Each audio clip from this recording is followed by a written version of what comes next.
Bienvenido al Colegio de Abogados de Mercedes. Nos podría en este momento, mientras esperamos al doctor Montero, delinear un poco cómo va a ser el seminario. Bueno, ¿te parece? Bueno, tomo la palabra entonces, Patricia. Por favor. Bueno, bienvenidos a todos, a todas. La verdad que un éxito impresionante la convocatoria, que obviamente no es obra nuestra solamente, sino del Colegio de Abogados de Mercedes, que de la mano de la doctora Patricia Leva todos los años nos permite estar con ustedes y compartir experiencias, ideas, y sobre todo discutir aquellos puntos álgidos que en este caso seguramente se van a ir desarrollando en el curso del programa.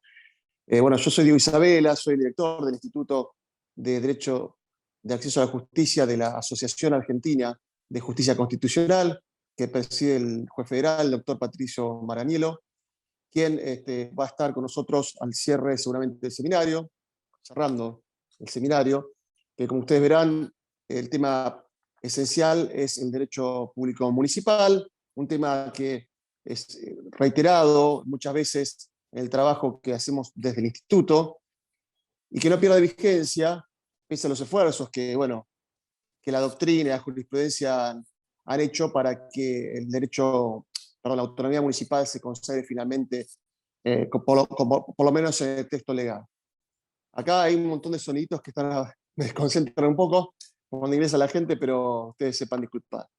Yo quería, antes que nada, invitarlos a todos y todas los que están participando de este seminario, que van ya arriba de 116 personas, que veo que son de distintos lugares de nuestro país, con lo cual realmente nos alegra profundamente que sea así, porque somos fervientes defensores del federalismo y de una capacitación federal, y que desde el Colegio de Mercedes podamos tener contacto con todo el país. Así que, en primer lugar, agradecer, felicitar al Colegio de Abogados, a la doctora Leva, nuevamente, por el esfuerzo que llevan adelante para realizar este tipo de actividades. A todos ustedes, decía, invitarlos a formar parte también del instituto. El Instituto de Acceso a la Justicia tiene, bueno, si ustedes quieren ver las actividades en Instagram, pueden hacerlo, Instituto de Acceso a la Justicia, o bien en la página de la Asociación Argentina de Justicia Constitucional, que es aajc.com.ar. Ahí también pueden ver las actividades que lleva adelante la asociación. Hace muchos años venimos trabajando fuertemente en lo que es la defensa del Estado de Derecho y la Constitución de nuestro país, sobre todo en momentos tan difíciles como lo que todos sabemos estamos viviendo. Así que nada más que agregar que vamos a contar con un plantel de excelentes docentes, entre ellos, bueno, que le toca hablar hoy al doctor Raúl Montero, quien es especialista en la materia en Derecho Municipal, es consejero también del Colegio de Abogados de La Plata, es docente de grado y de posgrado en distintas universidades y obviamente también es miembro del instituto. Creo que ahí está ingresando el doctor Montero. Así que, Raúl, te damos la bienvenida. Hicimos una pequeña introducción, invitando a toda la gente a que nos siga también, que forme parte del instituto, que se sumen. Aquellos que tengan ganas lo pueden hacer, enviar un mensaje. Yo ahora les dejo mi teléfono también por privado en el chat. Pueden mandarnos un mensaje si tienen intenciones de incorporarse a este gran grupo de trabajo y sobre todo buenas personas. Así que el doctor Montero, que va a estar dando la primera clase, a ver si está ahí Raúl, le damos la bienvenida y nuevamente le agradecimiento a todos los docentes que forman parte del seminario, a todos los miembros del instituto, a la doctora Leva especialmente.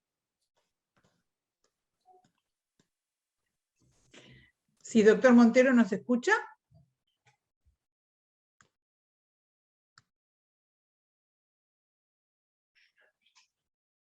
Doctor Montero.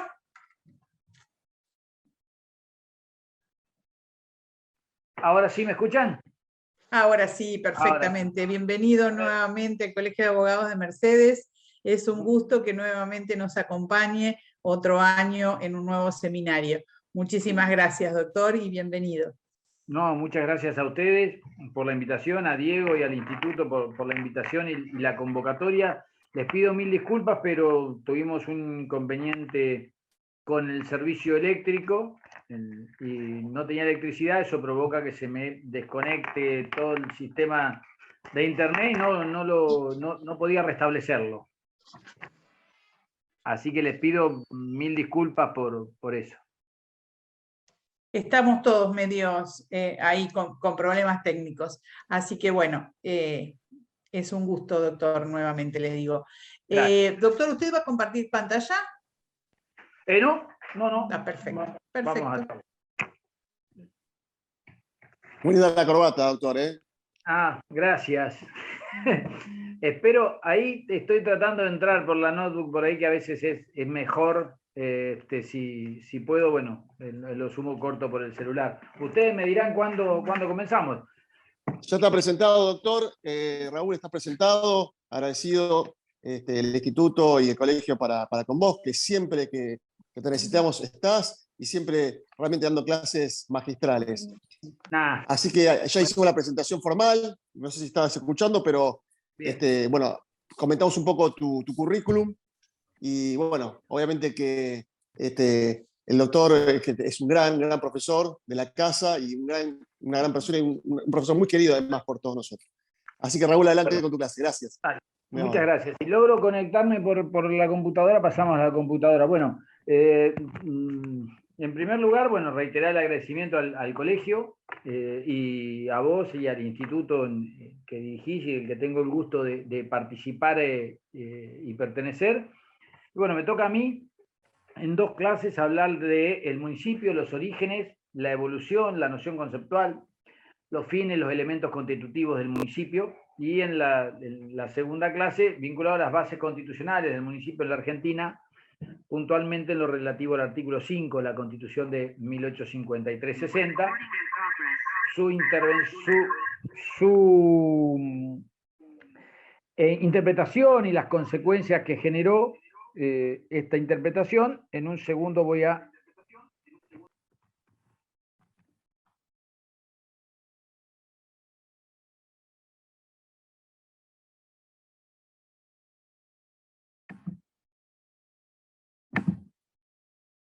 Se nos fue el doctor Montero.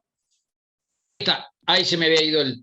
Ahí está. Gracias. Perdón. Gracias. Les decía, vamos en la segunda clase sobre todo a explayarnos sobre la consagración del municipio en la Constitución de 1853-60, las consecuencias que generó la manera en que fue consagrada y sobre todo desde el punto de vista lingüístico por la utilización del término régimen en el artículo 5 de la Constitución del 53.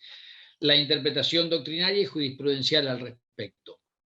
Pero bueno, en el principio tenemos que hablar de los orígenes del municipio. La verdad es que cuando uno lee la doctrina universal respecto de la evolución del municipio, encuentra doctrinas que dicen que el municipio tuvo origen en Grecia, doctrinas que dicen que el municipio tuvo origen en Roma, doctrinas que el municipio tiene origen fenicio, otras que dicen que tiene origen egipcio, otras que tiene origen cristiano exclusivamente, y otros ya más modernamente, ahora que está de moda mirar hacia Oriente, que dicen que tiene origen en la China imperial.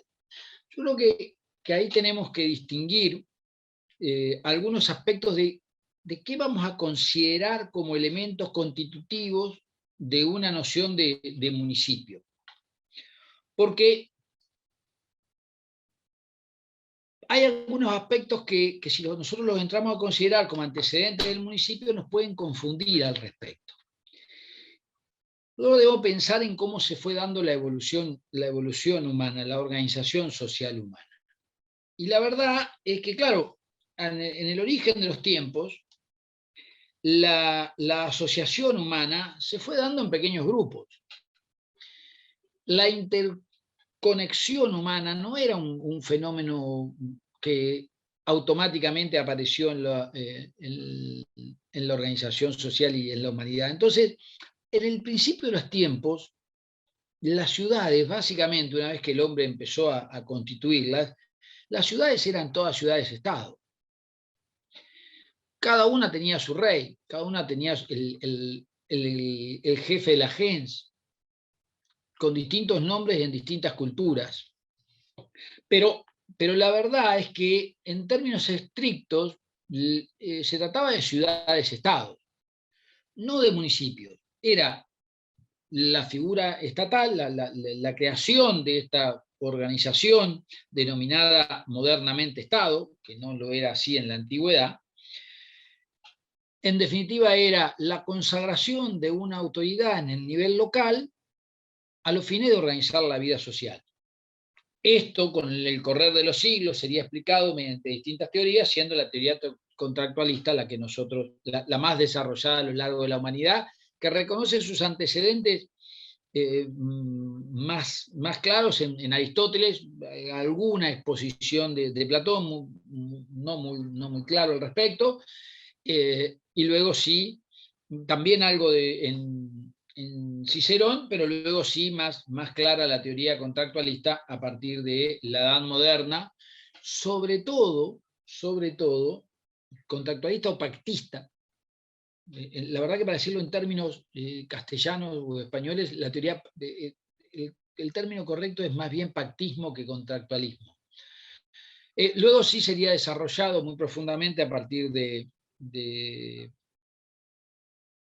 el jesuita Suárez y su doctrina respecto de la existencia de un pacto social y de la existencia de la soberanía en cabeza del pueblo y su transferencia al rey.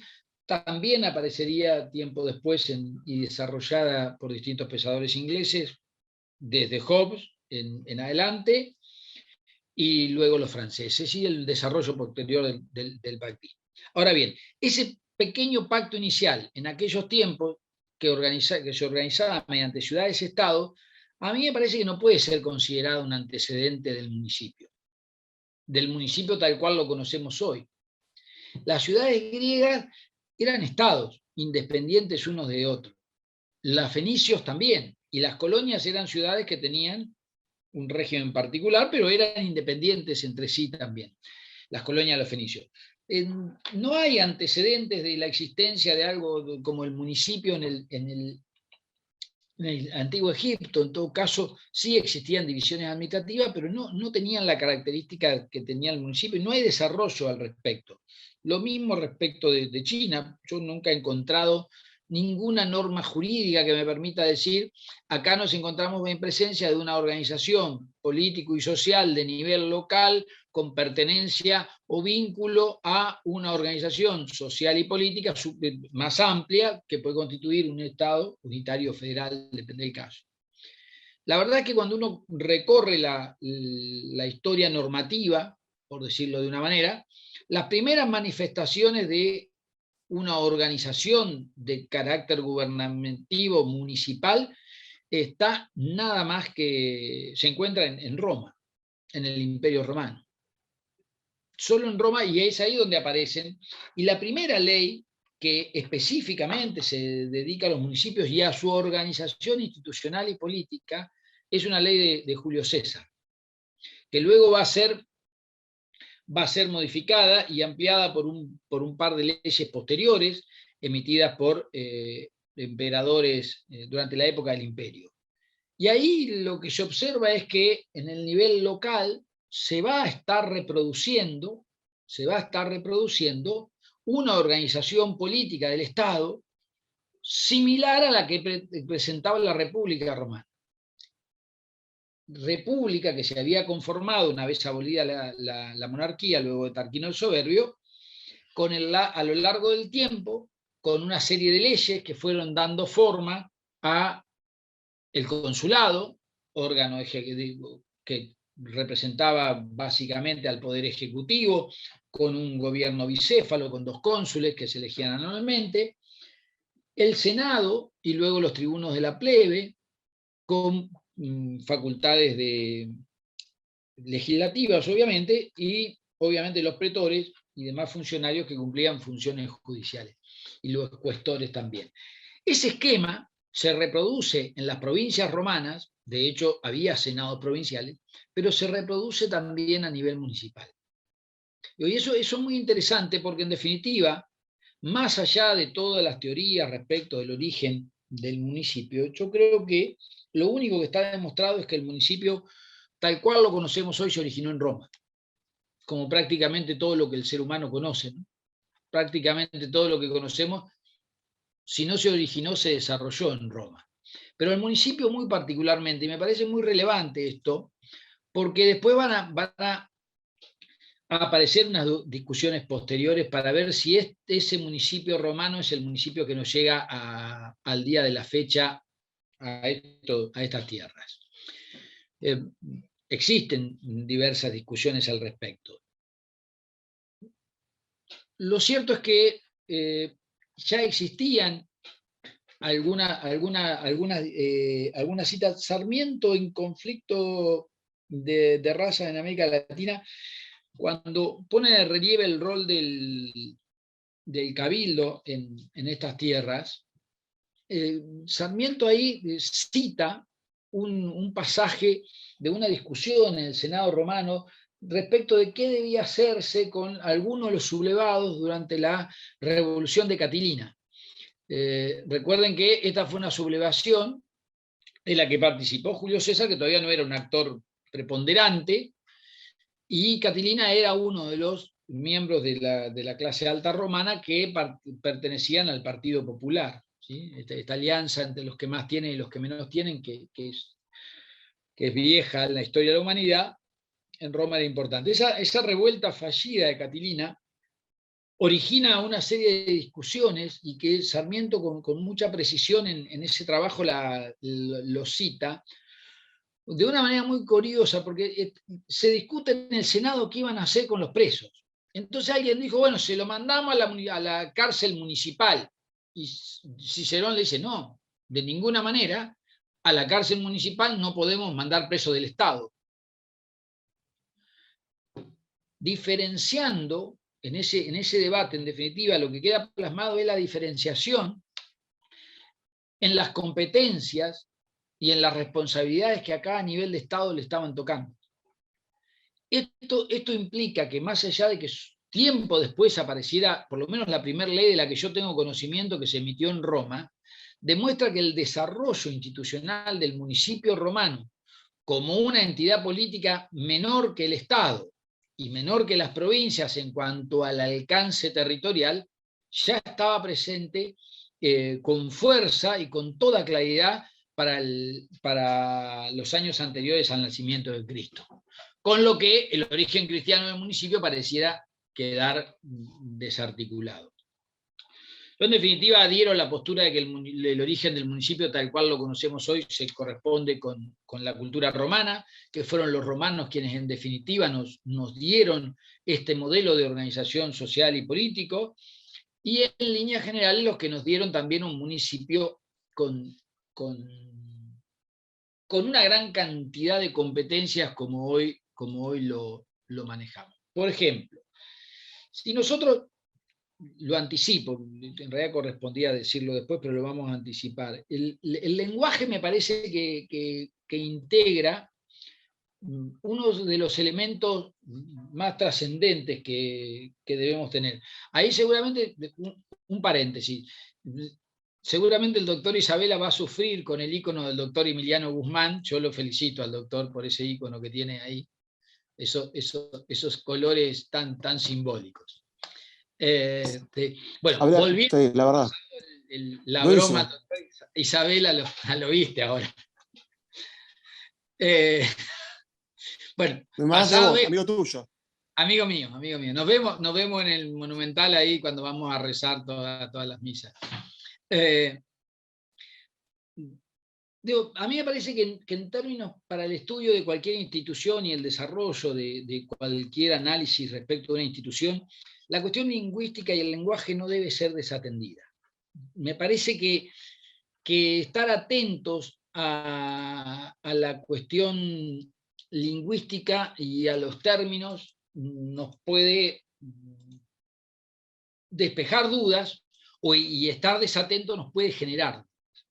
Yo le doy un ejemplo, por ejemplo, de cómo parece difícil o empieza a hacerse difícil entender que nuestro municipio actual no tiene origen o no tiene algo de aquel municipio romano. Por ejemplo, porque el término edil, con el que se identifica el concejal, es un término que pertenecía a un funcionario municipal del municipio romano. término que se va a repetir en la Edad Media y que se va a trasladar hasta el día de la fecha. Entonces, cuando uno empieza a transitar estos detalles, empieza a ver algunas cosas que por lo menos deben llamarnos la atención para determinar si efectivamente o no se trata del mismo municipio, ¿sí? Luego, obviamente, acaecida, para mi humilde manera de ver, la catástrofe que implicó la desaparición del Imperio Romano en términos culturales, sociales, políticos, urbanísticos, etcétera, etcétera, etcétera. Por más que algunos sostengan lo contrario, la caída del imperio a mano de los bárbaros, que era la manera en que identificaban los romanos a todo aquel que no era romano, obviamente, y que no había adquirido la ciudadanía romana, me parece que es una manera central, una cuestión central en todo esto. Cuando desaparece el imperio y llegan los distintos pueblos germánicos, básicamente, que van a tomar posesión del hasta entonces territorio romano, obviamente desaparecen las instituciones romanas y desaparecen en gran manera. No solo desapareció la paz romana, sino que desaparecieron sus instituciones. Eso es lo que hace decir a muchos que lo que nosotros conocemos como municipio hoy, nada tiene que ver con aquel municipio romano. Los vándalos en España, los francos en Francia, los lombardos, los visigodos, los ostrogodos y los demás pueblos adoptaron, sin embargo, gran cantidad de costumbres de los romanos, trajeron las suyas, a veces cambiaron el nombre de las instituciones, pero cierta vida municipal siguió prosperando. A diferencia de lo que era en la época de Roma, una vida municipal orgánica, con normas jurídicas que establecían el funcionamiento, que establecían las instituciones, comenzó a generarse de alguna manera algo uniforme en la organización política. Comenzaron a generarse instituciones locales que venían a reemplazar ya no solo al Estado, al municipio, sino a los gobiernos regionales o provincias de los romanos y también al Estado romano. La desaparición del imperio generó que en algunos lugares estas pequeñas sociedades se fueran estableciendo y la vida se mudó en gran medida del campo a las ciudades, alrededor de los castillos. Toda la vida romana había realmente desaparecido y se había perdido, producto de la desaparición de esto que fue la Pax Romana, ¿no? Una sociedad donde se podían transitar cientos de millas, de kilómetros y kilómetros a través de las rutas de Roma sin tener un percance violento. Todo esto desapareció. Esa desaparición de la seguridad implicó que otra vez la ciudad se transformara en un ámbito bastante independiente de vida y comenzó a vivirse una vida más similar a la que se había vivido en la época de las ciudades-estado, tanto en la península ibérica como en la península itálica como en Grecia. Desaparece, sí, en alguna medida, aparecen otras instituciones, sobre todo en Alemania es donde van a empezar a aparecer, pero no aparecen rápidamente. Aparecen mucho tiempo después. Las primeras instituciones de gobierno local de las que se va a tener una mayor certeza van a ser muchos años después de la desaparición del Imperio Romano, y no van a estar delimitadas con claridad y a su vez van a ser diferentes en cada ciudad. Esta va a ser la nota característica. Cuando reaparece el municipio, reaparece de una manera absolutamente distinta a la que tenía en la época romana. Esa aparición se va a ir dando en Alemania, en lo que luego sería Francia, también en España, y en España va a estar particularmente vinculada al fenómeno de la Reconquista española.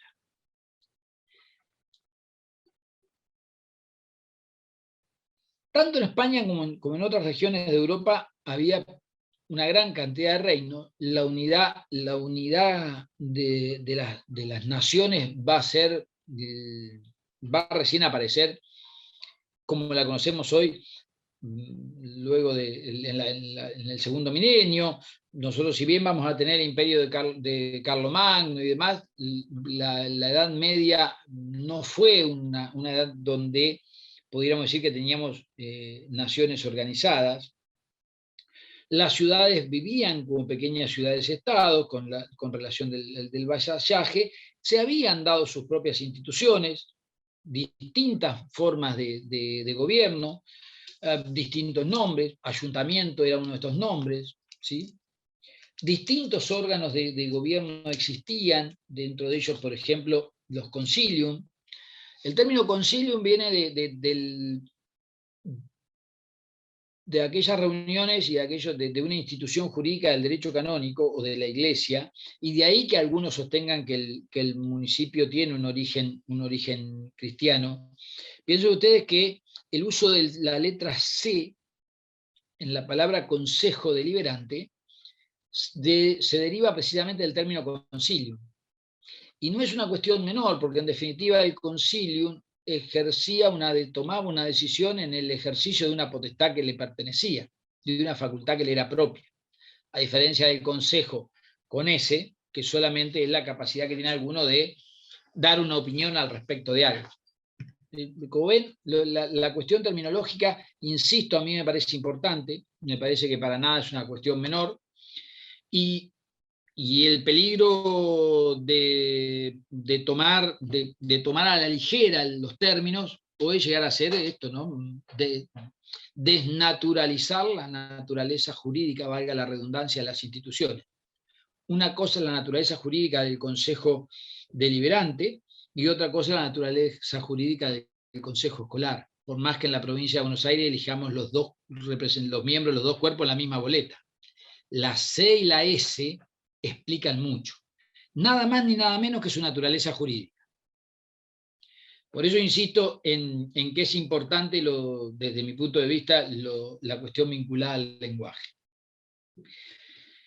Ahora, también desde mi punto de vista, la verdad es que el municipio tal cual lo vamos a conocer nosotros, si bien tiene un grado de desarrollo bastante importante en Alemania, donde más se desarrolla va a ser en España, o donde más rápidamente se desarrolla va a ser en España.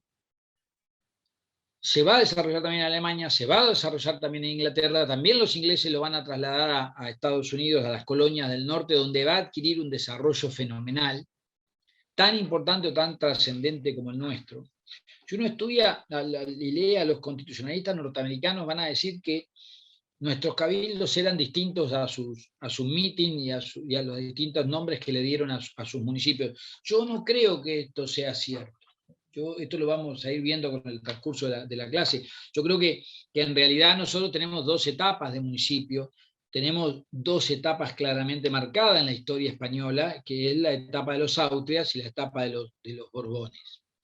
Y con eso va a haber un quiebre muy grande en lo que es la vida del municipio, y luego vamos a tener otros problemas distintos en la evolución patria del municipio. Desde este punto de vista, la figura de ayuntamiento y de los concilios están presentes en Alemania, pero en España comienza a obtener un desarrollo muy fuerte. Y curiosamente no comienza a tenerlo como consecuencia de la existencia de ciudades-estados, sino que comienza a tenerlo y a desarrollarse en términos jurídicos a partir de las denominadas fueros-burgos, las cartas fueros, o los fueros, o las cartas pueblas. ¿Qué eran estos instrumentos? Eran unos instrumentos que los reyes de Castilla le daban a determinados señores que tenían con qué, para que organizaran una ciudad de manera tal de ir avanzando sobre la frontera de los musulmanes. Esas ciudades se fueron dando su propia organización. Esas ciudades se fueron dando sus propias autoridades. Esas ciudades elegían sus propias autoridades y el rey no podía intervenir en ellas. En toda aquella materia que el rey había concedido a cada ciudad a través de la Carta Puebla, como fuera el nombre que se le dio en las distintas épocas. Las primeras se originan allá por el año 700. En el año 900 después de Cristo ya tenía un desarrollo bastante interesante, y después del 1100 explotó su vigencia. Muchas de las cuales, algunas por lo menos, todavía en algunas de sus partes son aplicables, son derecho vigente en España. Todavía. Esto que generó, y esa generación es muy importante para luego nuestra historia, a pesar de que la hemos desoído a nuestra historia. Esto generó en España, y en todo caso ya nos encontramos en el municipio español, luego de haber pasado por el municipio romano, nos encontramos en un sistema municipal que, a diferencia del romano, no era igual en todos lados, sino que era particular. Y a mí me parece que la caracterización del sistema municipal español como un sistema particular, donde las particularidades de cada régimen municipal eran la base sobre la que se estructuraba, es importante para nosotros en un doble sentido. Primero, porque eso nos debería haber dado un municipio que tuviera la potestad de reconocer los particularismos de cada sociedad. Y por otro lado, porque ese mismo particularismo es el particularismo que se va a dar luego en un nivel más alto entre Castilla, Aragón, Navarra, Bilbao, Galicia y luego posteriormente Andalucía. En definitiva, los españoles vivenciaron sus instituciones de gobierno de manera particular, tanto en el nivel municipal como en el nivel regional, lo que hoy se conoce como las autonomías en España, ¿sí? Me parece que la nota del particularismo debe ser rescatada porque es la nota que abandonamos y la reemplazamos por un uniformismo cruel que en definitiva lo único que hace es negar la diversidad. Y ese es uno de los grandes problemas que ha tenido la evolución de nuestro municipio o cabildo. El desarrollo del cabildo, del municipio, del ayuntamiento, recibe distintos nombres en España, o cabildo, como también se lo ha llamado. Respecto del cabildo, el origen algunos lo establecen en Alemania y sostienen que cabildo deriva de cabdilo, algunos dicen que deriva de cabeza y otros que deriva de caudillo. Son las dos teorías que hay al respecto. En todo caso está claro que era la cabeza del gobierno local, y no deja de ser también una chance la idea del caudillo, porque en realidad muchas veces estas instituciones municipales nacieron de la mano de esos señores feudales que al rey le otorgaba la carta Puebla. Así que cualquiera de las dos versiones del origen del término son posibles, plausibles, y aún pueden haber sido, digamos, podemos hasta reconocer que pueden haber originado algunos cabildos en esta manera de determinarlo como cabeza de gobierno local, o bien y otros cabildos haberse originado en ese caudillo vecinal. El desarrollo del cabildo en España es magistral.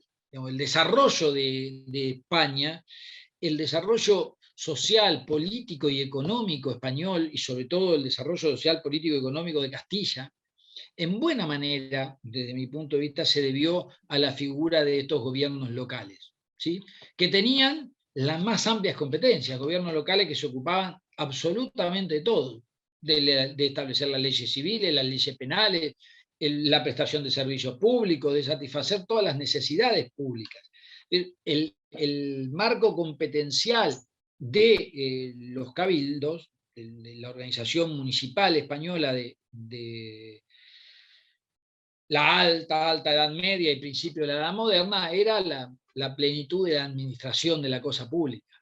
Al rey le quedaba muy poco por hacer. La defensa común, organizar la guerra contra el moro, porque básicamente se dedicaba a eso, y no mucho más. Y esto también es importante remarcarlo, Porque en 1854 Alberdi va a escribir lo que constituye el mayor trabajo y lo que le da nombre a la materia hoy en todas las universidades argentinas que tienen la materia. Entonces, Derecho Público, Provincial y Municipal. El nombre de la materia se origina en un trabajo de Alberdi de 1854 que se llama Derecho Público Provincial Argentino, en el que establecía un proyecto de constitución para Mendoza.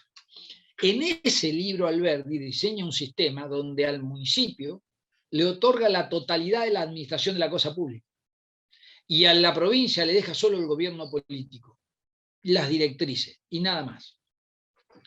En definitiva, lo que Alberdi estaba restableciendo sin decirlo, porque Alberdi no analiza históricamente el cabildo español como sí lo hacía Sarmiento, Alberdi sin decirlo estaba reintroduciendo un modelo de gestión de la cosa pública equivalente al que existía en la España de finales del primer milenio, principio del primer milenio y finales de la Edad Media y comienzo sobre todo de la Edad Moderna. ¿Qué ocurre? En España, y esto también es trascendente, se consolida la unidad española y ahí aparecen dos personajes históricos que son trascendentes a nivel universal, que son la reina Isabel y el rey Fernando, o los reyes católicos, Isabel de Castilla y Fernando de Aragón. Consolidan la unidad peninsular, con la sola excepción de Portugal, pero consolidan una forma de gobierno donde la autoridad monárquica de la península convivía con todas estas manifestaciones de gobierno local y con unas manifestaciones de gobierno regional que eran los nobles a través de las cortes, tanto de Castilla como de Aragón. Uno para tomar dimensión de cómo funcionaba la monarquía española de aquellos años y que se mantuvo posteriormente con Carlos V en alguna medida y con Felipe II, III y IV, y con Carlos II. Ahora no está permitido en España decirle el hechizado, está mal visto, pero así es como lo estudiamos, por lo menos los que tenemos más de 50 en la secundaria. Si bien de una manera muy menor, como consecuencia de unos episodios que vamos a comentar ahora, la verdad es que los reyes católicos mantuvieron un sistema de gobierno muy, muy democrático, por decirlo de alguna manera. Las leyes de los reyes eran restringidas a materias muy menores. Pero no solo eso, sino que además las leyes debían dictarlas a pedido de las cortes o a pedido de las autoridades locales, o las leyes que ellos proclamaban debían ser aceptadas por las cortes o las autoridades locales. Entonces, cuando uno piensa a un rey dictando una norma a pedido de los súbditos o pidiéndole a los súbditos que le aprueben la norma, se nos hace a nosotros prácticamente incomprensible. Pues nosotros tenemos la figura del rey británico a partir de las doctrinas de Hobbes, que era un rey que era dueño de nuestra existencia, donde el soberano tenía la totalidad del poder porque la sociedad, al constituir el pacto social, le entregaba la totalidad del poder al rey. Nosotros tenemos esta teoría, la de Hobbes, o la teoría de los franceses, finalmente de Luis XIV, el Estado soy yo. El absolutismo francés fue uno de los absolutismos más marcados de la historia de la humanidad, y el centralismo francés además ha sido y sigue siendo un centralismo cruento, podríamos decir de alguna manera. La verdad es que los reyes católicos necesitaban la convalidación de las normas permanentemente. Mientras ellos vivieron, no fue un gran problema porque ejercían un liderazgo positivo en la sociedad y un reconocimiento social de su autoridad increíble para los tiempos. El mundo moderno es el resultado de España.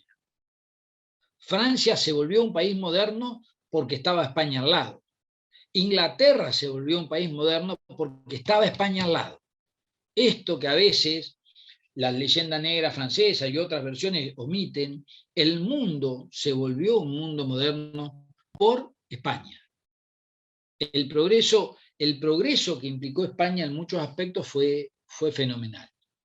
¿Qué iba a pasar con estos municipios españoles que tenían semejantes potestades? Bueno, ocurrió un pequeño percance, que es la llegada de, una vez que muere Felipe el Hermoso, que se declara insana a su esposa Juana, que tampoco se puede decir en España Juana la Loca, como tradicionalmente la conocíamos, se coloca en el poder al hijo de Juana, a Carlos I de España, Carlos V de Europa. Y ahí aparece Carlos V, criado en Borgoña y criado por los holandeses, básicamente, perteneciente a la Casa de Austria.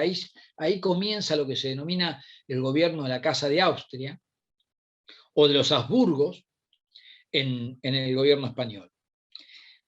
Claro, esto generó una serie de descontentos que terminaron manifestándose básicamente en una revuelta, que fue lo que se conoció como la rebelión de los comuneros de Castilla.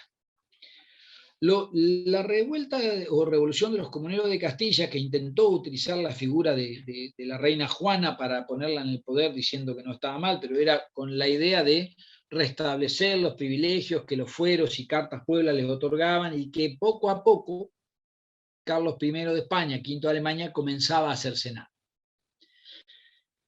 Al principio la revuelta tuvo en Castilla un triunfo bastante importante.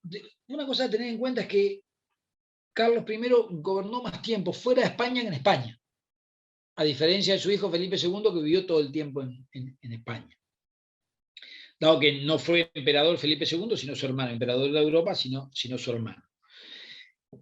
Esta revuelta de los comuneros implicó la desaparición, en gran medida, y con una subsistencia muy apocada, pero subsistencia de todas maneras al fin, de ese municipio español, de ese ayuntamiento español tal y cual se había conocido después del año 700 en adelante, que se había consolidado del 1100 al 1500. La revuelta termina obviamente con la derrota de los comuneros, con el establecimiento de una autoridad muy mayor por parte del rey, el consecuente traspaso de potestades al rey, no absolutamente todas. Carlos II, Felipe I, II y III, y Carlos II y Felipe IV, debieron seguir pidiéndole, por ejemplo, a las Cortes que le autorizaran los aumentos de impuestos. Muchas normas debieron seguir requiriendo la necesaria autorización por parte de las Cortes. Es decir, que tuvimos en España una época de un apogeo del municipio. Al respecto de ello, algunos autores españoles sostienen que ese municipio español que les describía tenía su origen en el municipio romano, y otra gran cantidad de autores sostenían que no, que esto no era así, que el municipio español era un municipio autóctono o autogenerado, y algunos que tenía su origen en el municipio moro o en algunas instituciones de gobierno moro. Yo no estoy de acuerdo con eso. Me parece que no es cierto, que los moros no desarrollaron una vida local a la manera que lo habían desarrollado los romanos y que iban a desarrollar los españoles. El uso de términos tales como ediles, concilium, etcétera, concilium, que viene de la Iglesia en los tiempos de la organización ya durante el Imperio Romano, a mí me parece que nos lleva a mí por lo menos me lleva a pensar que el origen del municipio español sigue abrevando de una manera fuerte en el municipio romano, que no se despegó totalmente del municipio romano, que no es una creación nueva, autóctona, original de los españoles. Parece que es innegable la existencia, la influencia del municipio romano en España. Ahora comienza ahí un periodo de franco declive del municipio español, absolutamente franco declive. Va a permanecer, como les decía al principio, todavía hay aspectos y normas de derecho de fondo, inclusive de derecho procesal o derecho de familia, que siguen siendo dictadas por los municipios, o siguen vigentes aquellas cartas pueblo o fueros, lo que determina que hay una vida municipal muy fuerte en España que permaneció, aunque muy lejos claramente está de lo que había ocurrido en las épocas anteriores, hasta el gobierno de los Reyes Católicos. Ahora, bueno, ¿qué ocurre con los comuneros de Castilla y de Aragón, porque también existieron en el resto de España, que sobrevivieron a esto? Bueno, muchos de ellos se trasladaron a América. Y entonces ahí nos vemos obligados a hablar del desarrollo del municipio en América, que no es una cuestión menor, porque va a cumplir un rol fenomenal. La verdad es que el primer instituto de gobierno que aparece en América, la primera organización de gobierno que aparece en América es la organización del municipio. El primer estado que se conforma de manera íntegra es el municipio, y se va a constituir a partir del establecimiento de los cabildos.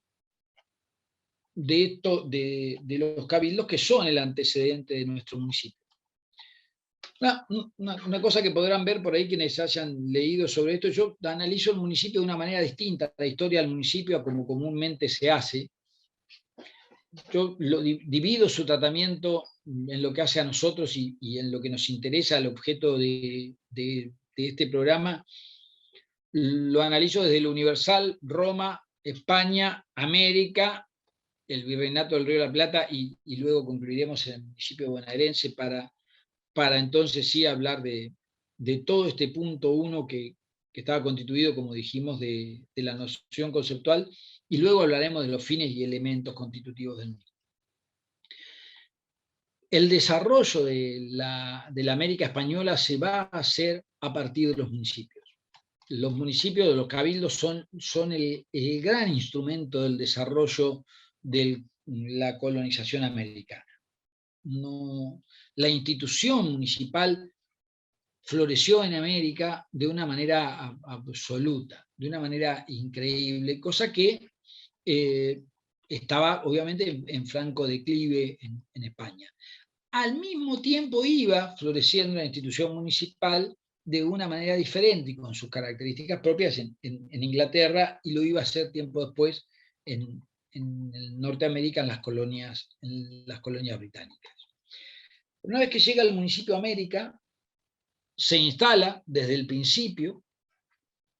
También llegó, para desgracia de los municipios actuales, a América al mismo tiempo la figura del Real Auditor, que era el fulano que mandaron para controlar a los adelantados, a Colón y compañía, y esto generó obviamente que años después los municipios, y quienes sean abogados y trabajen en un municipio entenderán de lo que les digo, deban sufrir al Tribunal de Cuentas de la provincia de Buenos Aires, que es el heredero de la figura del Real Auditor en algunas competencias, no en todas, porque también la Real Audiencia tenía competencias judiciales de alzada en materia penal y civil. La llegada del municipio a América es una llegada del municipio castellano, por lo tanto llegó a nosotros un municipio, un cabildo, con unas potestades de gobierno increíble. A diferencia de lo que estaba ocurriendo en España, el municipio se trasladaría a América, florecería en América, con las características que habían desaparecido en el municipio español. ¿Qué era el cabildo? Bueno, el cabildo era una corporación de gobierno local que reunía en sí y dentro de sí, de manera colegiada, los tres poderes del Estado. La función ejecutiva, que iba a estar en cabeza de los regidores, y un regidor para cada materia, una o más materias a su cargo, ¿sí? había un regidor para la seguridad pública, había un regidor para la salud pública, había regidores para el comercio, había una gran cantidad de funcionarios. Ahora vamos a hacer una enumeración de los funcionarios. El Poder Judicial de primera instancia en su totalidad pertenecía al Cabildo, a través de la figura de los alcaldes de primer y segundo voto, y obviamente la potestad legiferante de carácter local correspondía al Cabildo. Ese era el municipio que los españoles trajeron en tiempo de los Reyes Católicos y consolidaron durante el gobierno de los Austrias, durante el gobierno de Carlos I, Felipe II, III, IV y Carlos II. ¿Qué pasó con esta institución? Bueno, se desparramó por toda América Latina, de principio a fin. Y una de las cosas que me parece más trascendente señalar es que con estos municipios se instaló en América Latina algo que había existido en España, que es el particularismo. Cada cabildo era distinto al otro. Ningún cabildo era exactamente igual al otro. Tenía así algunas instituciones comunes, los alcaldes de primer y segundo voto, los regidores, pero cada uno se iba dando su propia forma. Muchos de estos cabildos tenían funciones que todavía hoy reconocemos con claridad, sea en el nivel municipal como en el nivel provincial. Por ejemplo, ¿qué tenían los cabildos? Tenían procuradores. ¿Qué tenían los cabildos? Con las mismas funciones que los procuradores que existen también. Defensores. Esta pelea que hay en la provincia de Buenos Aires de que la procuración y la defensoría, que tienen que ser distintas, que tienen que ser independientes, que no puede recibir las órdenes, los fiscales, del defensor, del jefe de los fiscales, todas estas discusiones estaban zanjadas en el cabildo. Había defensores y había procuradores, por distintos lados. Todos parte del mismo cabildo, en todo caso todos con una autoridad común que era el cuerpo legislativo, que era a su vez la representación de la democracia. Existían distintos tipos de cabildos, vamos a hacer un repaso. Había uno más amplio y para cuestiones trascendentes, que es el cabildo abierto, que va a jugar un rol determinante en la existencia y en el establecimiento de las repúblicas liberales a lo largo de todo el continente americano, en la abolición de la monarquía como forma de gobierno. Y obviamente los cabildos cerrados, que a su vez se clasificaban de distinta manera. Los escribanos de gobierno, los cabildos tenían sus propios escribanos. Obviamente tenían la función policial y la función penal. Había cárcel. Si uno va al edificio, a lo que quedó del edificio del viejo Cabildo de Buenos Aires, va a encontrarse con que tiene calabozos abajo. Bueno, había cárceles, las cárceles eran todas municipales, y recuerdo, por las dudas, que nuestra Constitución provincial sigue diciendo que las cárceles locales de detenidos son de competencia del municipio. Con lo que uno podría plantearse si la legislación, cuando pone en cabeza de la provincia la actividad penitenciaria, no está violando la Constitución de la provincia. Bueno, obviamente los cabildos de aquella época tenían cárceles de la misma manera que habían tenido cárceles los municipios romanos. En eso no cambiaron. Otro término que omití citar respecto del origen, que vincula con el origen romano, es el término iudices o el término jueces, que eran también funcionarios municipales en la antigua Roma. Eso me parece importante. Cuando nosotros analizamos entonces la conformación del Cabildo, observamos que en el Cabildo se reunían los tres poderes de Estado: la función administrativa, la función legiferante y la función judicial. Como les decía hoy, la Real Audiencia era la alzada. Alberdi iba a proponer en este libro que les cité hoy, Derecho Público Provincial Argentino, iba a proponer que la primera instancia judicial en su totalidad fuera atribuida a los municipios. ¿Sí? Y cuando dicen su totalidad, dicen su totalidad. habla de la justicia civil, penal y también la justicia administrativa. Sarmiento estaba pensando que a la provincia debía juzgarla un juez de primera instancia municipal y que luego la Cámara provincial revisaría las decisiones del juez de primera instancia, que iba a resolver en definitiva tanto sobre una ordenanza municipal como de una ley provincial. Y la Cámara y la Corte de Provincia iban a resolver en definitiva tanto sobre la ordenanza municipal como sobre la ley provincial. Esto es muy interesante porque esto implica la existencia de un control recíproco ya no de los poderes, como parte del sistema de control recíproco de poderes, sino un control recíproco de los distintos estamentos de gobierno.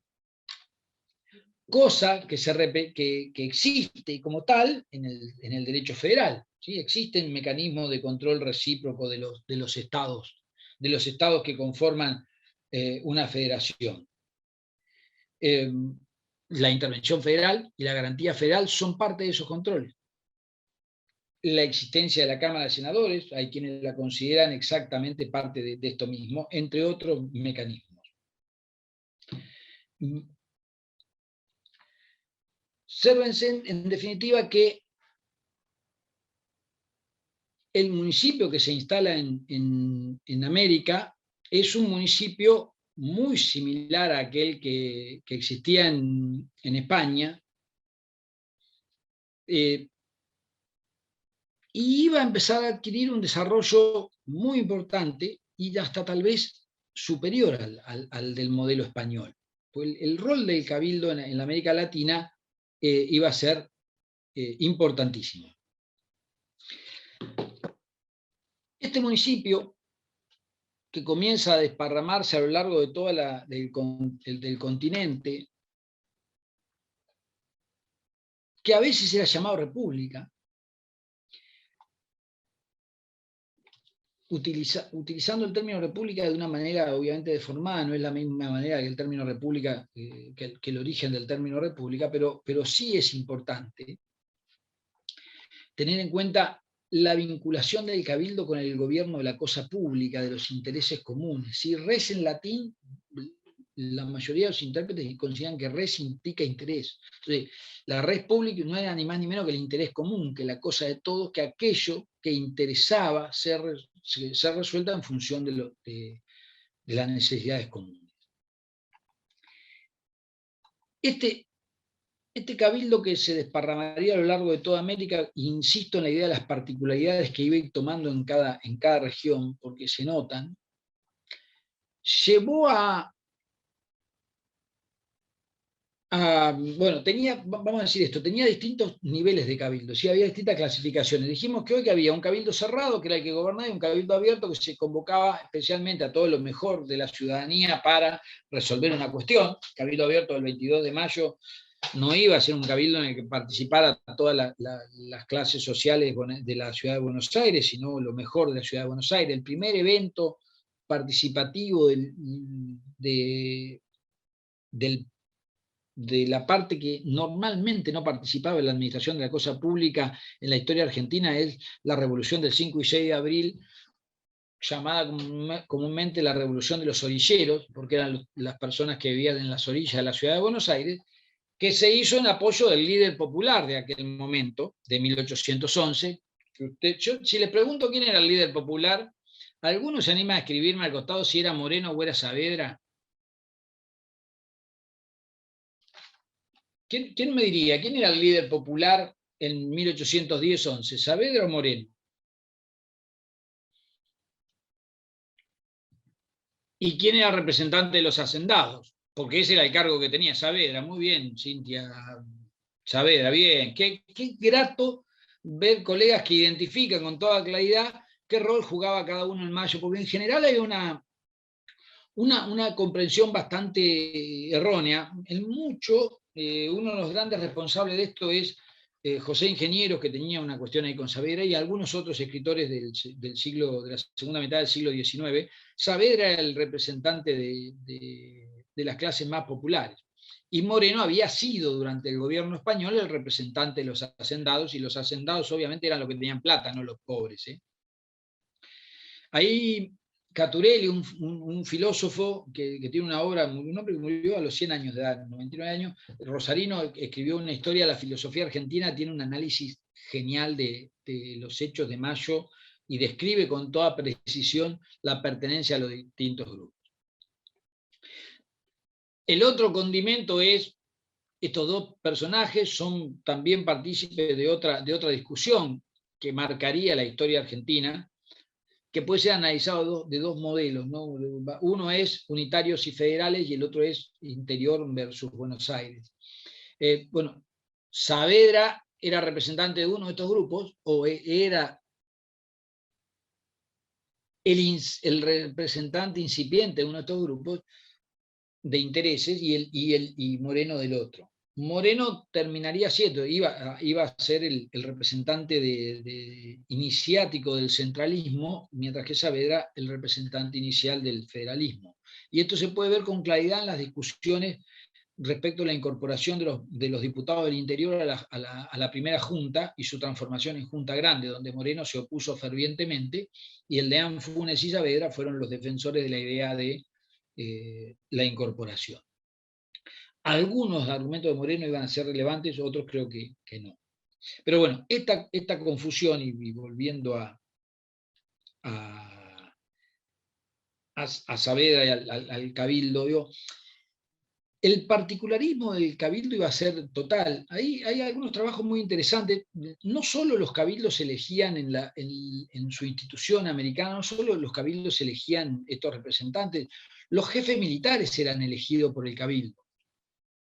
Saavedra es una muestra de esto, cuando es elegido jefe del regimiento de Patricio por los miembros del regimiento, lo que luego iba a desaparecer, vinculado al motín de las trenzas. Pero en el origen de los tiempos, los capitanes del pueblo, que eran los jefes militares, se elegían por el voto del Cabildo.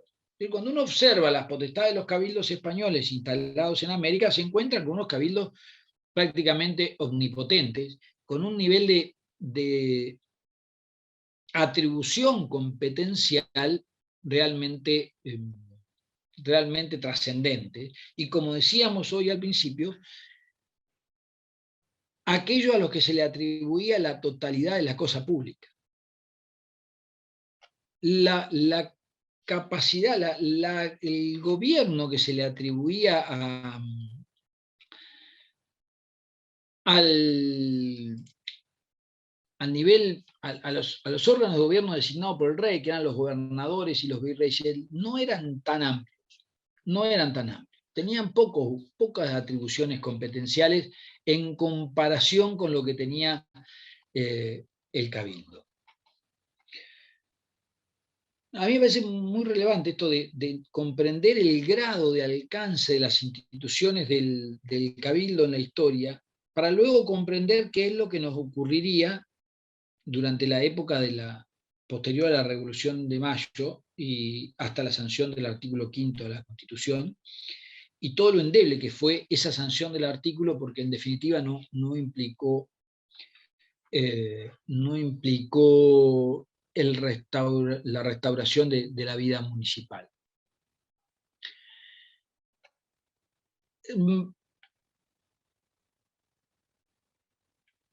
Aquellas cuestiones de revueltas ocurridas en España con la revolución de los comuneros también se iban a dar en América, pero con otros carices y otros motivos. La verdad es que nosotros no estudiamos la historia americana, en general la pasamos muy por arriba, y no observamos la cantidad de sucesos que existieron a lo largo del gobierno español en América hasta la Revolución de Mayo y la seguidilla de revoluciones que en el año 1810 y posteriormente se dieron a lo largo de toda América Latina, y que tuvieron su origen en la primera que se dio, que fue la de 1809 en el 25 de mayo también en Chuquisaca. Además de los movimientos que se habían dado en Granada, Nueva Granada, con Miranda a la cabeza. Nosotros tenemos a lo largo de la historia americana una serie de de hechos que pasamos por alto, pero que demuestran la intensidad de la vida municipal en América, el grado de autogobierno que existía en América, y que era, en definitiva, un modelo que venía a remedar, a imitar lo que había ocurrido en la España anterior a la Guerra de los Comuneros. Si nosotros tomamos algunos sucesos vinculados a algunos sucesos más terribles de la América Española, tuvieron que ver con las guerras civiles que se dieron en América Latina. Nosotros no estudiamos porque no se dieron en nuestro territorio, y luego los sucesos que sí se dieron en nuestro territorio los pasamos por alto, pero nosotros no estudiamos, por ejemplo, las dos guerras civiles del Perú, las que se dieron entre los Almagro y los Pizarro, ¿sí? Pizarro padre, Pizarro, Pizarro, el hermano mayor y el hermano menor, y Almagro padre y Almagro hijo. Fueron unas guerras civiles muy, muy cruentas, que duraron varios años, de las cuales además se plegaban y participaban distintos pueblos originarios en función de los intereses que tenían con cada uno de ellos. Perdón, en la vorágine omití esto de clasificar cabildo abierto, cabildo cerrado. Luego existían, y volvamos a la clasificación de los cabildos un segundo, existían los cabildos capitalinos, que eran los cabildos que se daban en las capitales virreinales, como el cabildo de la ciudad de Buenos Aires, cabildos sufragáneos, que también tenían derecho de voto, y vinculado al término sufragio, que viene del término de la época de Roma. Tenemos cabildos que se instalaban en la cabecera de las ciudades de las gobernaciones e intendencias, que tenían una mayor atribución. ¿Cuál era la diferencia entre todos estos cabildos? Tenían mayores atribuciones competenciales. ¿Sí? Había algunas competencias que luego los cabildos que estaban cada vez más abajo no tenían. El cabildo capitalino de capital virreinal, el cabildo capitalino de capital de gobernación e intendencia, los cabildos vecinales o locales, y también existieron en aquella época los cabildos indígenas, que eran cabildos de ciudades donde solo habitaban aborígenes, donde solo habitaban habitantes originarios o indios, como se los llamaba en ese momento. En general, se sostiene que en la provincia de Buenos Aires existió solamente el cabildo capitalino de la ciudad de Buenos Aires y el cabildo de la ciudad de Luján, ese cuyo edificio todavía existe y es museo, parte del complejo museográfico Udaondo. Yo he encontrado algunos textos que dan cuenta de la existencia de un cabildo indígena en la localidad de Quilmes, y lo que tiene cierta razonabilidad en función de que Quilmes fue el lugar donde fueron traídos los indios Quilmes del Tucumán, del Valle Calchaquí, luego de sus constantes levantamientos. Yo creo que es muy posible que ese cabildo haya existido. Solo he encontrado un par de menciones al respecto en libros, en trabajos bastante viejos. Pero sí existían mucha cantidad de estos cabildos tanto en la Mesopotamia como en el resto de las provincias del noroeste argentino. Esta clasificación faltaba. Volvemos al punto de las guerras civiles. Cuando nosotros nos encontramos con estas guerras civiles ocasionadas en América, lo que vamos a observar es un rol protagónico de los cabildos en esos sucesos.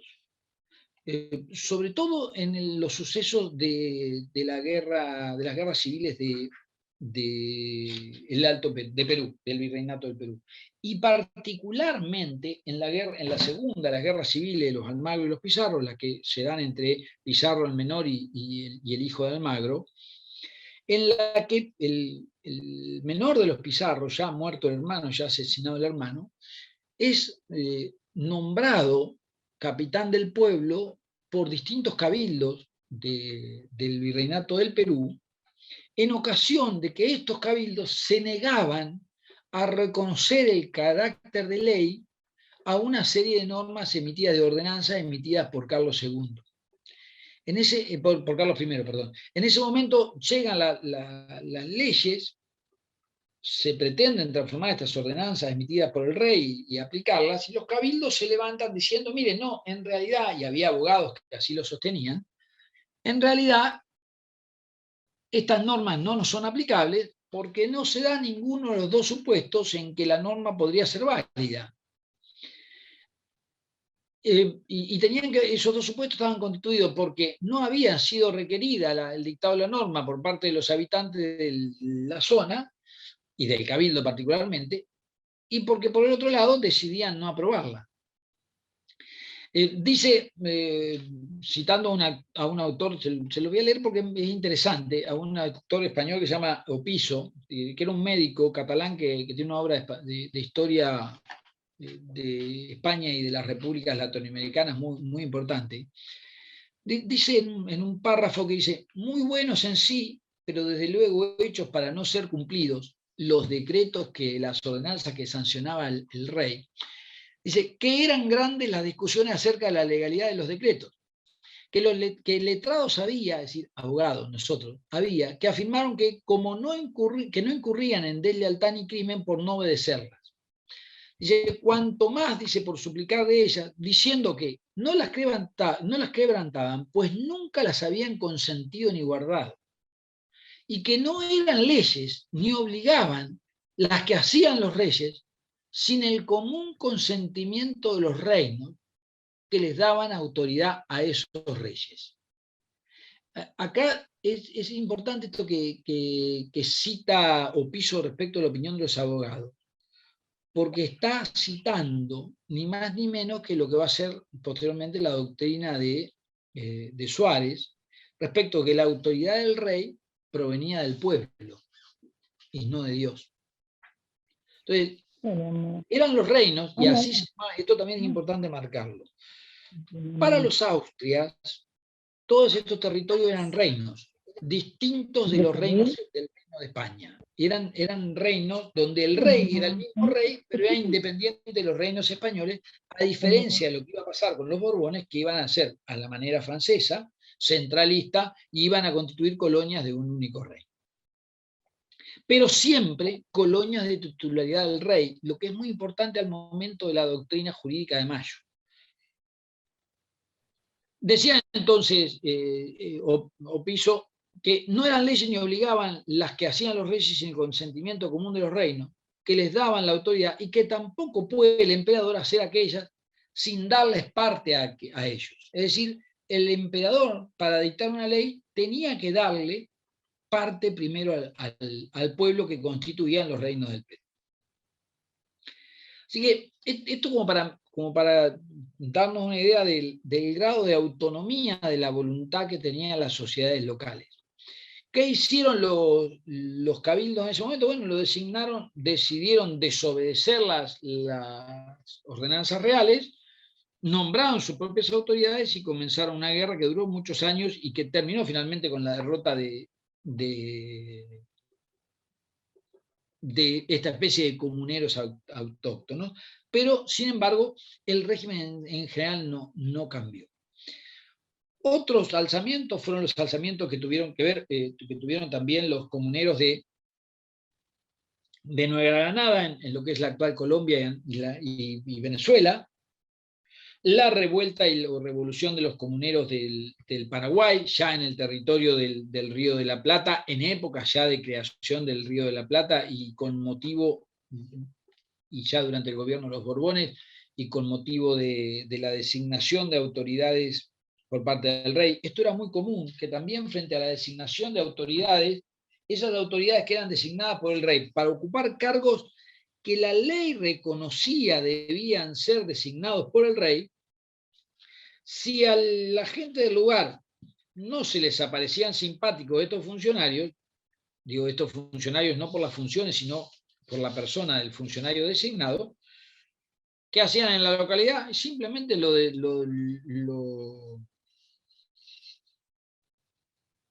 le quitaban la autoridad, en general obviamente lo arrestaban, lo deponían y nombraban ellos mismos una autoridad en su reemplazo. ¿Por qué nombraban ellos mismos una autoridad en su reemplazo? Porque la ley permitía eso. La ley establecía que cuando faltara la autoridad designada por el rey, por algún motivo, iban a ser los representantes en general del cabildo los que nombraran al rey. Al funcionario ausente, perdón. La revuelta de los comuneros del Paraguay tuvo su origen en esto, en la designación de funcionarios que no fueron aceptados por el pueblo. Y tenemos en nuestro territorio otro hecho similar, de menor intensidad y con una figura jurídica que está por debajo del cabildo, que fue la denominada revuelta de los vecinos de Corrientes. Los vecinos era un título jurídico y una pequeña entidad de gobierno local, muy mínima, lo que hoy podría ser una especie de delegación municipal en la provincia de Buenos Aires, en los municipios que integran la provincia de Buenos Aires, pero que tenía algunas facultades de autogobierno y de atención de algunos intereses de la cosa pública vecinal. Bueno, también en Corrientes no gustaron las autoridades designadas desde Paraguay y se provocó un levantamiento. Estos son los dos antecedentes que tenemos previo a la Revolución de Mayo en nuestro territorio, y ya bien entrados los años, el siglo XVIII, a finales de los 1700, es decir, no tanto antes de la Revolución de Mayo. Respecto de las funciones de estos cabildos, de los integrantes de estos cabildos, miren, les hago una mención rápida. ¿Sí? Teníamos los alcaldes de primer y segundo voto, tenían funciones judiciales, como dije hoy, los regidores en distintas materias, los alferes reales, que eran los que tenían en general la competencia militar en la ciudad, los alguaciles, que tenían funciones de policía, los alcaldes de hermandad, que tenían funciones judiciales y de policía fuera del ejido de la ciudad, en general ya eran los barrios o en las pequeñas localidades que existían dentro de la zona de influencia del cabildo. El cabildo en América Latina y particularmente en la provincia de Buenos Aires, un cabildo con base territorial no de ciudad, sino de municipio partido. Nuestro municipio partido encuentra sus orígenes en el cabildo, ¿sí? El cabildo de Buenos Aires, su competencia llegaba hasta Magdalena y más al sur también. Los alcaldes de hermandad además son figuras que se heredan de las hermandades que existían en Castilla, después ya tiempo antes de la Edad Moderna. Estas hermandades se encargaban de mantener la paz social, tenían funciones policiales obviamente. Los alcaldes de hermandad tenían funciones judiciales y policiales, y funcionaron, sobre todo en las zonas rurales. También se le denominaba jueces pedáneos, porque ejercían su jurisdicción sobre un territorio que podían caminar a lo largo del día. Había una manera de determinar el calce de su territorio, de la jurisdicción a cargo de ellos. Había fieles ejecutores, que eran aquellos que se dedicaban a verificar el ejercer el poder de policía del comercio. Y lo del fiel de la balanza tiene que ver con los fieles ejecutores, ejercían el poder del policía de comercio. Los procuradores, que eran funcionarios judiciales, los escribanos reales. Después tenían depositarios, contadores, tesoreros. Los tesoreros tenían las funciones del tesorero. Los porteros, que eran los que cuidaban el edificio y tenían alguna función también de penitenciaria, tenían la llave. No era un funcionario menor el portero, era el que tenía la llave del cabildo, con lo que su función era trascendente, ¿sí? En algunos lugares, en definitiva, recibieron otros nombres, pero en líneas generales estos eran los funcionarios que tenía el cabildo. ¿Qué ocurrió con este cabildo con semejantes potestades, con un gobierno, con el gobierno de la cosa pública en su totalidad? También comienza en estos territorios una época de deterioro de la autoridad de los cabildos y de consolidación de las autoridades que podríamos identificar como autoridades de rango nacional, si queremos, es decir, la autoridad del virrey y los distintos órganos de administración que el rey nombraba, que tiene que ver con el cambio de monarquía, que desde mi punto de vista es trascendental y solemos no darle mayor trascendencia y no estudiarlo. Los Austrias, la Casa de Austria, originaria de Habsburgo, en Alemania, gobernaron de una manera increíble y continuaron, en definitiva, con este modelo de gobierno que habían instaurado los reyes católicos en la propia España y en América con la llegada de Colón, que era un gobierno muy respetuoso de la individualidad y de la localidad y de los particularismos, esos de los que yo les hablaba. Esto iba a cambiar diametralmente con los Borbones, con la llegada de Felipe V y Carlos III, de Fernando y Carlos III. ¿Por qué iba a cambiar sustancialmente? Bueno, porque los franceses finalmente son franceses. Y los franceses son centralistas. Y Bielsa, cuando sigue la escuela francesa del derecho administrativo, sostiene aquella crueldad, desde mi punto de vista, de que los municipios eran meras descentralizaciones del poder provincial, que ya había sido dicho antes que por Bielsa, por la Corte Argentina, la Corte Suprema de Justicia, en el fallo Municipalidad del Río de la Plata como Ferrocarril del Sur como Municipalidad de La Plata, donde había sostenido que eran meras descentralizaciones del poder provincial. Esa doctrina, que va a hacerse realidad en el siglo XX, es consecuencia de una especie de, podríamos decir, segundo proceso de afrancesamiento de las instituciones políticas y jurídicas argentinas. Digo segundo proceso de afrancesamiento porque el primero claramente fue el de la llegada de los reyes borbónicos. El segundo va a ser la introducción de las doctrinas más modernas de derecho en América, en la Argentina. En aquel primer proceso de afrancesamiento, por ejemplo, aparecen palabras tales como Real Ordenanza de Intendentes. ¿Qué va a determinar terminológicamente la aparición de la Real Ordenanza de Intendentes, que organizaba las gobernaciones, intendencias, la aparición del término intendente como órgano de gobierno, o mejor dicho, como órgano de administración, que en el derecho español no se encontraba? Sí se encontraba el término ordenanza como orden emitida por el rey, pero acá, vinculado el término ordenanza al término intendente, va a terminar siendo la manera en que desarrollamos o denominamos a la ley municipal como ordenanza, y intendente el nombre que le damos al funcionario encargado de la administración, que reemplazaría y reuniría en él todas las funciones de los distintos regidores. De alguna manera, de a poco, esta idea se fue haciendo cargo de nosotros. ¿Qué observamos durante el periodo de los Borbones? También una merma en la atribución competencial de los municipios.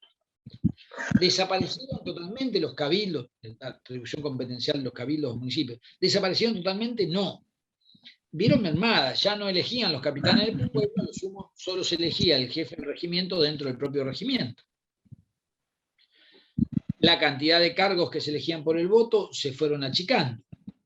La cantidad de oportunidades en que se reunían los cabildos abiertos, sobre todo dada la normalidad y la paz en general en la que se vivió, también desaparecían. La calidad de vida democrática, en definitiva, y de ejercicio del poder del pueblo por parte del pueblo iba a disminuir. Pero otra cosa trascendente ocurriría en torno a la política llevada adelante en contra de los jesuitas. Carlos III no solo iba a expulsar a los jesuitas de América porque eran un problema económico y tenían un poder económico muy grande, que es lo que nos han explicado, sino que lo iba también a expulsar porque los jesuitas reproducían las enseñanzas de Suárez y de otros maestros que entendían que el derecho político la autoridad del rey venía dada por el pueblo y que el pueblo tenía la potestad de revocarla. El pueblo, frente al incumplimiento del pacto por parte del rey, podía revocar la autoridad del rey. Esto no ocurría en Francia, con los pensadores franceses, no ocurría con el antagonista digamos, más importante del pensamiento de Suárez, que fue Bodin, para quien la soberanía no era una potestad del pueblo y pertenecía al pueblo, sino que la soberanía era una atribución del Estado. Esto lo siguen diciendo los administrativistas en la Argentina en general. Interpretan que la soberanía es una atribución del Estado, una característica del Estado, mientras que, a diferencia de ello, Suárez entendía que la soberanía era un poder del pueblo, era el poder del pueblo, la soberanía la ejercía el pueblo organizaba su forma de gobierno, organizaba sus autoridades y le otorgaba potestades y poderes al Estado y al gobernante. Gobernante que podía ser un monarca, una aristocracia o una democracia, según Suárez, aunque él se inclinaba por un monarca. Esto motivó que en Inglaterra Suárez fuera condenado a muerte en un juicio en ausencia y que los franceses lo persiguieran. Cuando llegan los franceses al gobierno de España, producto de la falta de sucesión de los Austrias, y luego de las guerras carlistas, comienza un periodo de persecución de los jesuitas, pero también comienza un periodo en el cual se intentó borrar de la historia americana la influencia jurídica y filosófica de Suárez. Y en ese métier, obviamente, las universidades jesuitas fueron reemplazadas por otras órdenes religiosas, las escuelas fueron reemplazadas y entregadas a otras órdenes religiosas, y los libros de los jesuitas fueron eliminados de las bibliotecas. Los libros de Suárez y los demás jesuitas, partidarios de esta teoría, fueron eliminados y reemplazados por las escuelas que apoyaban el origen divino de la autoridad real, que fueron introducidas en España por los franceses. Entonces, este proceso de afrancesamiento de la doctrina jurídica justificadora de las instituciones de gobierno debilitaría muchísimo al cabildo, porque atacaba básicamente el origen de la autoridad del cabildo, que era el concepto de la soberanía del pueblo. Desde ese punto de vista, el alzamiento de los comuneros del Paraguay o la revuelta de los vecinos de Corrientes y la misma Revolución de Mayo son los coletazos, desde mi punto de vista, de una figura en franco retroceso y en extinción. A veces, inclusive, hasta me parece que es el espasmo de un animal, de un cuerpo sin vida.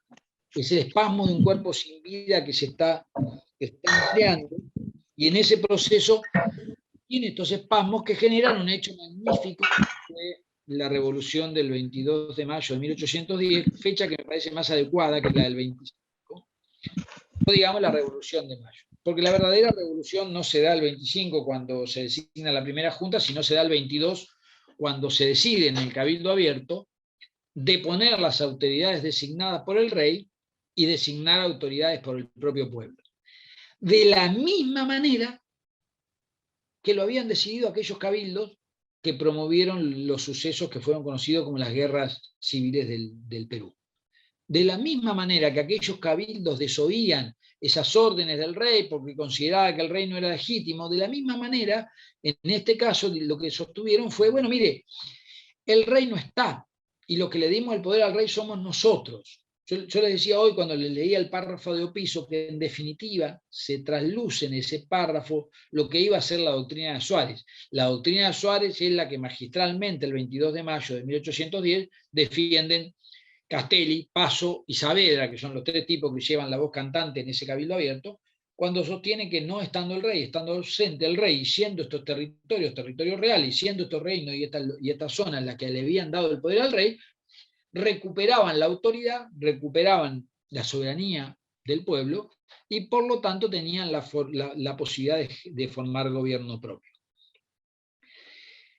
Este cabildo, para 1810, que iba a regalarle al mundo este hecho magnífico y digo regalarle al mundo este hecho magnífico porque nosotros los argentinos tendemos a no ser conscientes de la trascendencia universal de la Revolución de Mayo, que junto con la Revolución Americana y la Revolución Francesa, salvando la primera de las 4 revoluciones que se dieron de carácter republicano, que fue la de Oliver Cromwell, aunque degeneró en una dictadura de Cromwell, pero duró muy poco y terminó con la vida de Cromwell y la de su hijo, no persistió en el tiempo. Digo, las 3 revoluciones republicanas que persistieron en el tiempo fueron la americana, la francesa y la Revolución de Mayo. Por eso insisto en la importancia y la trascendencia que deberíamos darle nosotros a ese hecho, aunque muchos lo han negado, empezando por Juan Manuel de Rosas, que fue el primero en suprimir las fiestas de mayo y reemplazarlas por las fiestas del 9 de julio, tratando de ningunear a Mayo, porque Mayo claramente tenía un contenido profundamente republicano, y el 9 de julio tuvo un contenido puramente independentista, inclusive en aquel momento, en el año 16, jugábamos con la constitución de una monarquía, así que no es casual que Rosas y otros nieguen y comience un proceso de borrar un poquito de la historia a los hechos de Mayo, que luego serían reivindicados por muchos otros, ¿no? La joven, la Asociación de Mayo, etcétera, la generación del 37 y demás. En definitiva, entonces, este cabildo,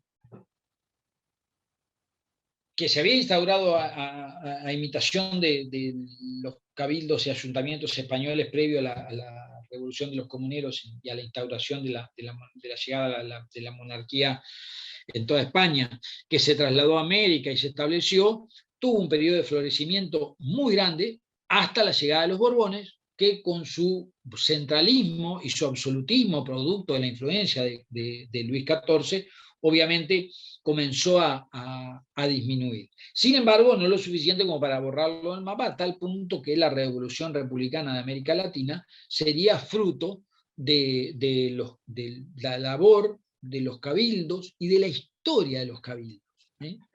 El rol del cabildo todavía era trascendente a pesar de las políticas borbonas. Es muy importante. ¿Qué hora es? Y 48. Hoy es hasta las 5, ¿no? Pregunto esto metódicamente. Sí, doctor, hasta las 5, salvo que quiera dejar unos 10 minutitos por ahí para preguntas. Bueno, podemos hacer eso, podemos quedarnos en la Revolución de Mayo y charlamos un rato. Ahora perfecto. Leo lo que me han escrito acá al costado, porque no lo había estado mirando. Así que bueno, vamos a estos 10 minutos, los dejamos para preguntas y después, en la clase que viene, antes de hablar del artículo 5, hablamos de la evolución histórica de lo que ocurre a partir de Mayo, la supresión de los cabildos y las discusiones doctrinarias posteriores. Así bueno, que excelente. Quedo a disposición de ustedes. Excelente, doctor Montero, muchas gracias, como siempre, un lujo. Dejamos abierto entonces para las preguntas, o algunas que estén a ver si se han hecho alguna, voy a chequear si hay en el chat, y si no, que cualquiera que quiera que directamente al micrófono. Ahí la doctora Lizarraga decía que los municipios, que la importancia que en realidad tiene, estamos en un periodo híbrido. Sí, la verdad que estamos... A ver, en la provincia de Buenos Aires los municipios no son autónomos, el rol de los municipios es mínimo, lo que hacen lo hacen a veces también como consecuencia son más el municipio de cada localidad es más el resultado de la impronta personal que de un modelo institucional, me parece, en la provincia de Buenos Aires. No tiene nada que ver nuestro municipio con el municipio de otras provincias, pero sí podrá tener que ver con el de Santa Fe y con el mendocino, en tanto en cuanto son las tres provincias que no está consagrada la autonomía municipal. Nuestro municipio además es muy particular porque es el único municipio partido que existe en toda la Argentina. Pero claro, nuestro municipio no tiene nada que ver con el municipio cordobés, que tiene un problema distinto, que es el exceso de la cantidad de municipios producto de la adopción del municipio ciudad. Para mí, 400 y pico de municipios en Córdoba. No tiene nada que ver con el municipio catamarqueño ni con el municipio neuquino. o con el municipio de La Pampa. Nosotros tenemos un municipio muy restringido, híbrido, sí, como dice la doctora. Usted piensa que en las otras jurisdicciones los municipios dictan sus propios tribunales de cuenta, y si utilizan los servicios del Tribunal de Cuenta provincial, lo hacen a través de un convenio, por decisión local, no porque la provincia se lo imponga.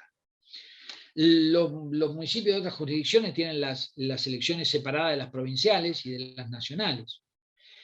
Los municipios de otras jurisdicciones tienen no solo tribunales de cuenta, tienen código electoral y juntas electorales, y gobiernan todo el proceso electoral municipal. Así que nosotros a veces nos olvidamos que somos un país federal y dejamos de hacer un estudio de derecho comparado en materia de derecho municipal, y nos perdemos de una riqueza fenomenal que nos da las instituciones municipales de otras jurisdicciones. Otras jurisdicciones tienen revocatoria del poder, otras jurisdicciones tienen defensor del pueblo, otras jurisdicciones tienen escribano municipal, otras tienen fiscal municipal, asesor municipal. La riqueza de la organización municipal en la República Argentina, en los demás Estados miembros de la Federación Argentina, es increíble. Ahí no es tan híbrido el municipio. ¿Qué problema tienen? Las provincias se le quedan con el recurso económico y los municipios tienen que andar pidiendo, a veces por favor, de la misma manera que en la provincia de Buenos Aires, pero en general hay otra textura normativa del municipio.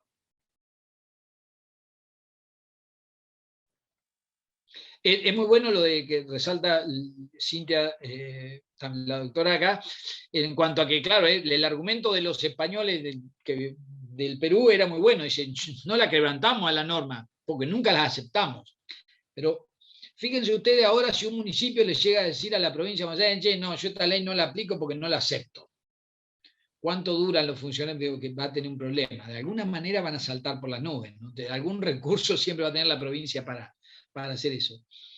No sé si bueno, lo de la Constitución del 94 lo vamos a ver la clase que viene.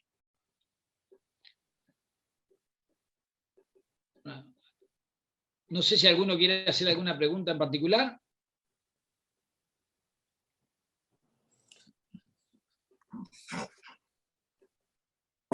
Tuve un colega de Misiones.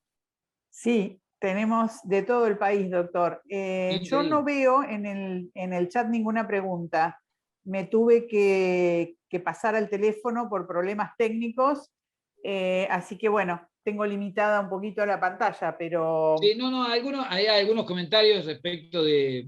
Sí, excelentes comentarios de la organización sobre la de los municipios. Bueno, la verdad que la idea, en definitiva, de la charla y la conversación que sostenemos, por más que hable uno, siempre está pensado en términos dialécticos, es poner en valor lo que implicaba la institución de gobierno local y el alto grado de potestad para resolver los problemas locales que existieron tanto en la antigua Roma como en la España medieval y de la salida de la Edad Media, y en el periodo de la colonización española. La verdad que el nivel del autogobierno fue tremendo. Hay un libro de Daniel Larriqueta, del mendocino, que se llama La Argentina Renegada.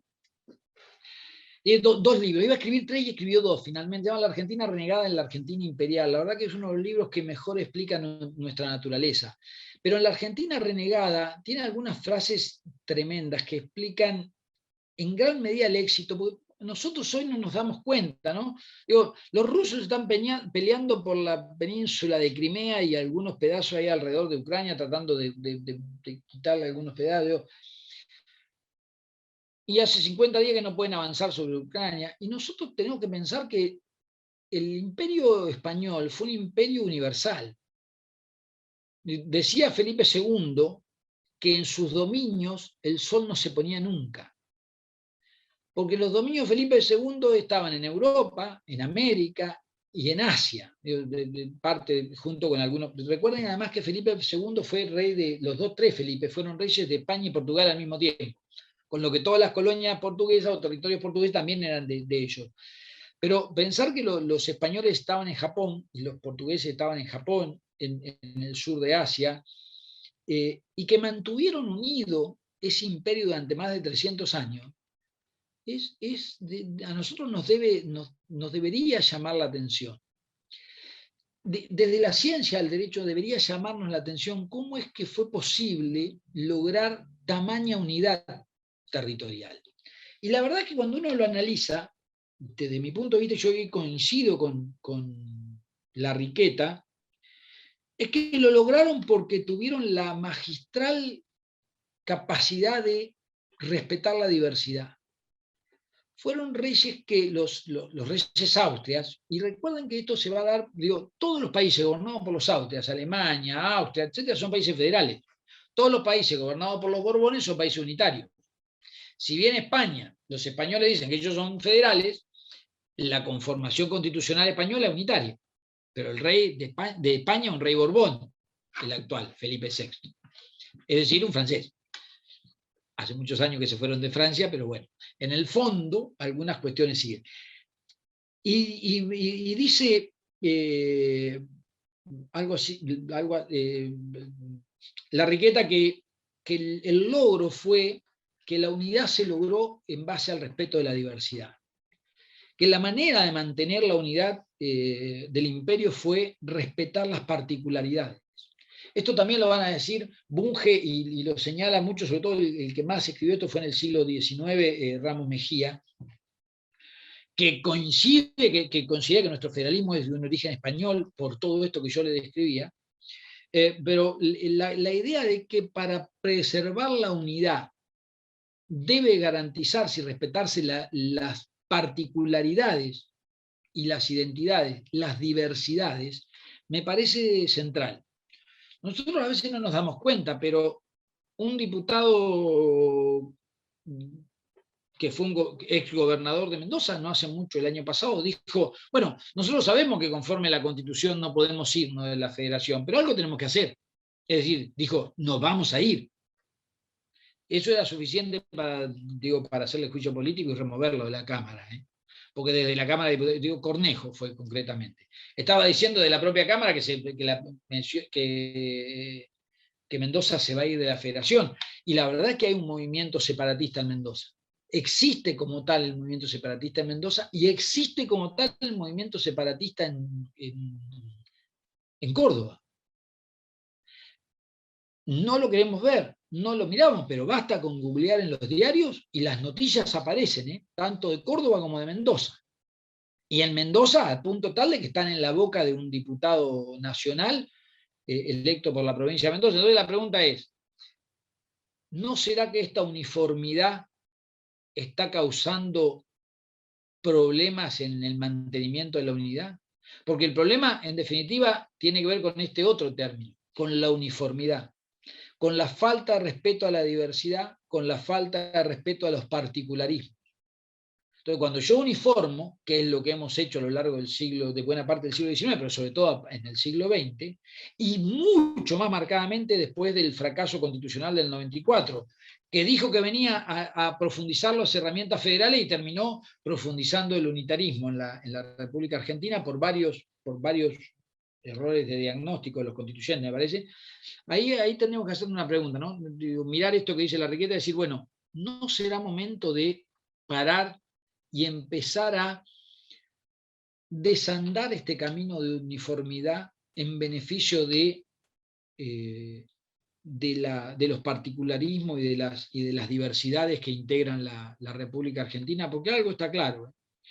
Nosotros los de la República de Ranchos, acá a 80 kilómetros de La Plata, no somos iguales a los vecinos de Brance.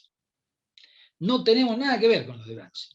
Cuando yo vivía en Brance, pasaba por mi casa y después de cada partido de fútbol me decía, ¿por qué no te volvés a Ranchos? Digo, a lo mejor yo como ranchero tengo más que ver con el doctor de Navarro, que me dejó saludos por ahí, porque éramos parte de la primera línea de Fortines, en términos estrictos de la segunda línea de Fortines de los españoles, todos pueblos del 1700 y pico. Pero con los pueblos de 1880, como lo explica Larriqueta, yo tengo poco que ver. Yo me parezco más a un salteño que a un tipo de Brance, y tengo 45 kilómetros de distancia con el de Brance. Pero hay una tradición cultural, y esos dos libros de Larriqueta me parecen centrales para comprender nuestra historia. Así que bueno, son las 5. Si no me callo... Bueno, muchas gracias, doctor. Fue, increíble la clase, como siempre, de mucha riqueza, muy generoso también por todos los aportes que siempre haces, Raúl. Realmente, bueno, agradecerte a vos, a todos los participantes. Seguimos disfrutando el martes próximo que va a dictar Raúl el segundo capítulo del programa. Y bueno, desde ya habrás visto en el chat las felicitaciones y, Sí. bueno, y a todos los presentes. Así que nada, de mi parte, muchas gracias. Si no hay nada más para agregar. No, gracias a ustedes. Nos vemos el martes que viene. Muchas gracias a todos. Bueno, muchísimas gracias. Nos vemos entonces el martes. Hasta luego, Patricia. Muchas gracias. Hasta luego. Gracias a ustedes.